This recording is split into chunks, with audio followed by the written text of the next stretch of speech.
بسم اللہ الرحمن الرحیم۔ السلام علیکم۔ حضرت ابو ہریرہ رضی اللہ تعالیٰ عنہ سے روایت ہے کہ رسول اللہ صلی اللہ علیہ وآلہ وسلم ایک دن ہم لوگوں کو مخاطب کرتے ہوئے فرمایا، کون ہے جو مجھ سے سیکھ لیے خاص باتیں، پھر وہ خود ان پر عمل کرے یا دوسرے عمل کرنے والوں کو بتائے۔ میں نے عرض کیا، رسول اللہ میں حاضر ہوں۔ تو آپ نے عذرائے شفقت میرا ہاتھ اپنے دست مبارک میں لیا اور گن کر 5 نصیحتیں کی۔ پہلی بات، جو چیزیں اللہ نے حرام قرار دی ہیں ان سے بچو اور ان سے پورا پرہیز کرو۔ اگر تم نے ایسا کیا تو تم بہت بڑے عبادت گزار ہو۔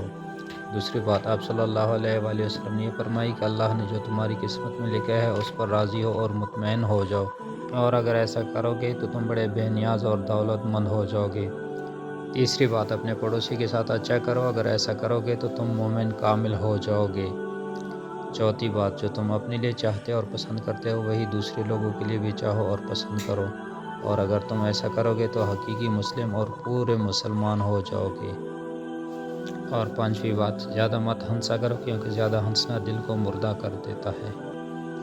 Subscribe to my channel and also press this bell icon so you can get latest video notifications.